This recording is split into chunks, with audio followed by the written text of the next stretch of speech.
Hey guys, so in this video we are going to go over probably the most frequently asked question, and that is going to be how to get your Divine Blessing set up. And we're going to go over I guess some armor stacker specific setups, like different setups that you need to get this going on different build setups, so like with a Mageblood, without a Mageblood, and that kind of stuff. And I think this video deserved its own video because, well, first of all, it is something that people get stuck on the most, and it is something that's not really armor stacker specific, so you can actually do this Divine Blessing thing on pretty much any kind of build, and there are a lot of people already using this. I think the most common way that people do it is to use like Eldritch Battery and that kind of stuff to cast the aura with their energy shield, because if we look at the Divine Blessing gem, you can buy it from Lily actually. So Divine Blessing, it basically changes your aura to be a temporary aura that you cast with mana, and it does end up costing quite a bit of mana. So see, normally we do have our auras up here that you just cast normally, but with Divine Blessing, so if we cast our Divine Blessing aura, you can see that we gain this temporary aura up here for about 13 seconds.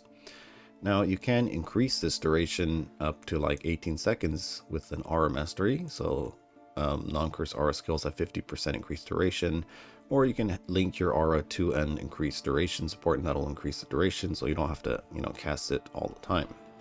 Okay, TLDR, basically for Mageblood, you run Inspiration, you run a Mageblood flask with reduced mana cost of skills, and then you have to get 10% reduced mana cost of skills from somewhere. So either you get it on your rings, you get it on the passive tree, or you get it with rare jewels, or you get it with something like a Militant Faith. So for non-Mageblood setups, TLDR, Inspiration, then you have to use a flask with 25% reduced mana cost of skills.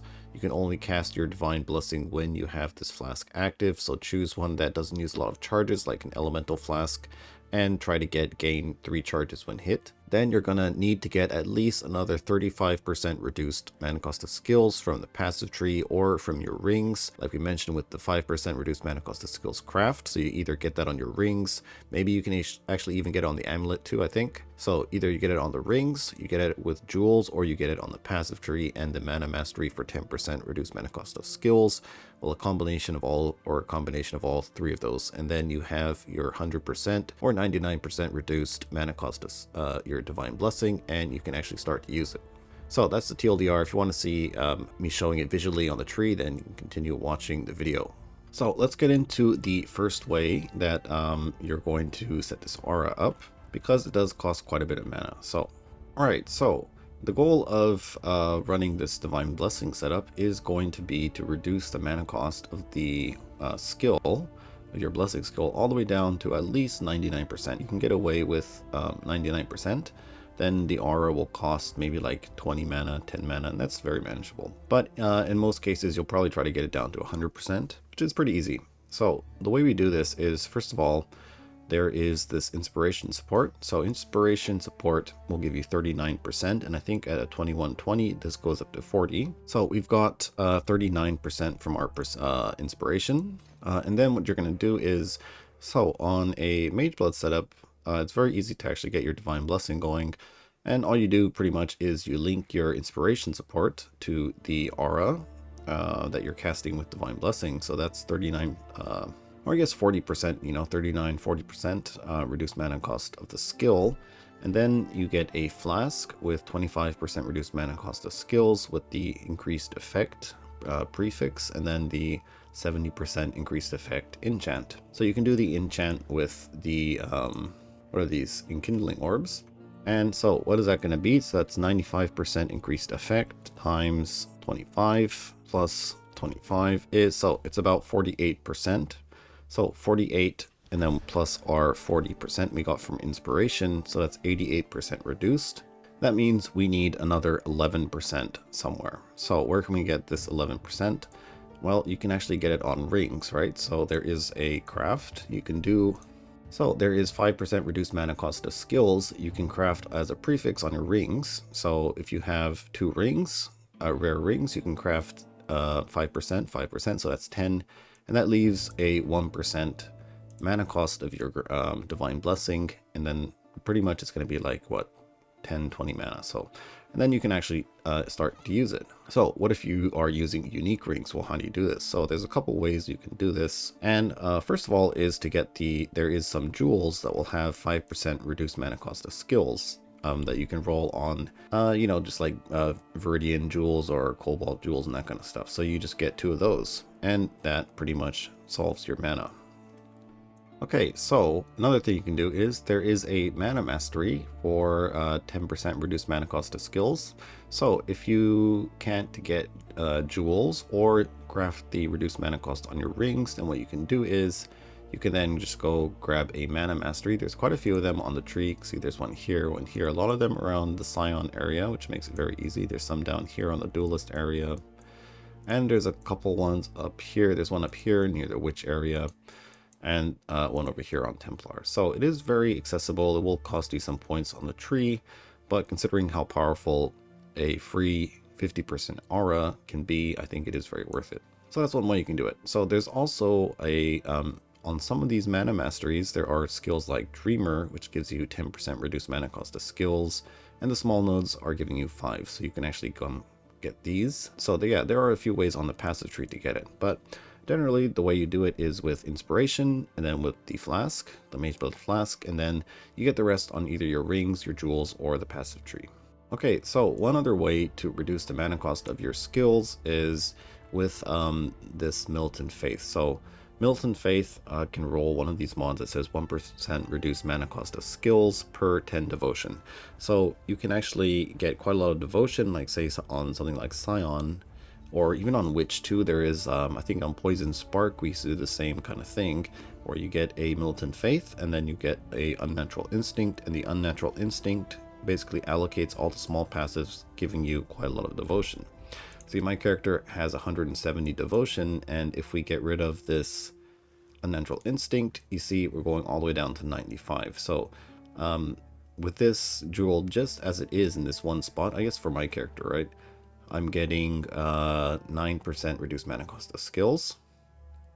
And then with the Unnatural Instinct, we go all the way up to 17% reduced mana cost of skills. So that's more than enough to actually allow us to cast the aura without having to get any reduced mana cost crafts on our gear, or taking anything on the passive tree, or any kind of jewels or anything. So Inspiration, Mageblood Flask, Militant Faith is a very nice way to do it. So what do you do if you don't have a Mageblood? Well, the setup is going to be pretty much the same, and we're going to link our aura that is linked to the Divine Blessing with Inspiration.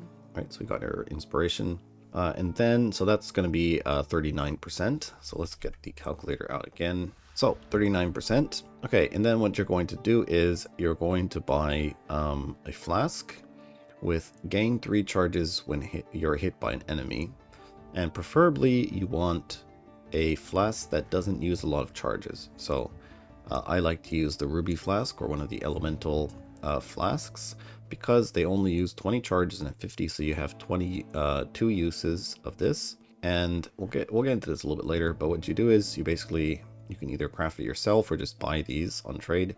And then there is a unveil craft you can get for flasks. You get it by unveiling the Cinder Swallow urn. Oh, it's over here.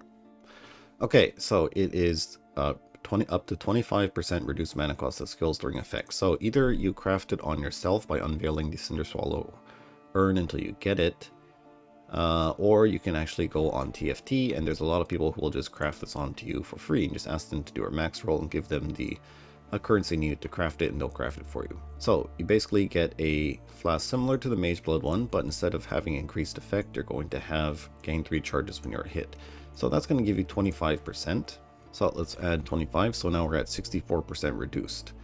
Okay, so if you're wondering, well, what happens if you don't have any charges? Well, you know what's going to happen. And I've been running setups like this with the gain charges or hit to actually cast my Divine Blessing for I don't know how many leagues, for like over 5-6 leagues, right? And during that time, there's only been about 2 situations where I didn't have flask charges, and if you ever are in that situation, then you just get hit a few times and you can actually cast your Divine Blessing. So it's very unlikely you're not going to have enough charges on your flask to actually cast your Divine Blessing. So if you're worried about that, it's not really that much of a concern as long as you're using one of these flasks that don't use a lot of charges. If you're using it on something like a Jade flask, then you might run into the situation where you don't have flask charges a lot more frequently, but if you stick to one of these elemental flasks, it should not be a problem. Okay, so that's 64% reduced. So where do we get the rest of our mana reduction? So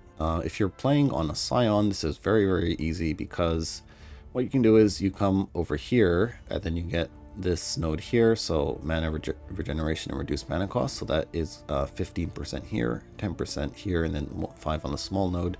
And you take the mastery over here for 10% reduced mana cost of skills. So that's 25%. Okay, so now we're at 89%. So where do we get the rest? And the rest is just going to have to be on, well, either you run one of these Militant Faiths, right? So that's going to get you another 17%, or you get it, like we mentioned before, on the ring. So you can get 5% on the ring, 5% on the ring. So that's another 10%, right? And that brings you down to 99%. And that is good enough to cast your Divine Blessing. So if you can't get it on the rings, you're just going to have to either get it on jewels, or find some other nodes on the passive tree, or use something like a Militant Faith. Okay, well, what if you can't actually come over here? Well, there is some other reduced mana cost of skill nodes. So if you're playing near the Templar area, there is this over here. So this is 3, 3, 3, 6. So this is also a good option. Then you'll have to probably take the Mana Mastery for another 10%, and that should get you over around 99%, so you can actually cast your aura. Alright, so there is some one other item that is sort of worth mentioning. I mean, I wouldn't really ever use this myself, but I thought it's kind of interesting. So there's 2 items. So first one is going to be the Honor Home Helmet, which gives you up to 20% reduced mana cost of skills. So this helmet is actually pretty bad. I mean, it does give you +2 level of socketed gems, which is kind of cool. But other than that, helmet is pretty much trash. But so this is kind of like a last resort, something you do, right? And then there also is the Worm Sign gloves, so you get 4% reduced mana cost per endurance charge. So if you have a lot of endurance charges, maybe on something like a Juggernaut, then this might be something that you could use. I mean, glove slots are a premium, I think, because, you know, with stuff like Calm Spirit and all that kind of stuff. But when you really need that extra reduced mana cost from somewhere and just can't get it anywhere, well, this might be an option.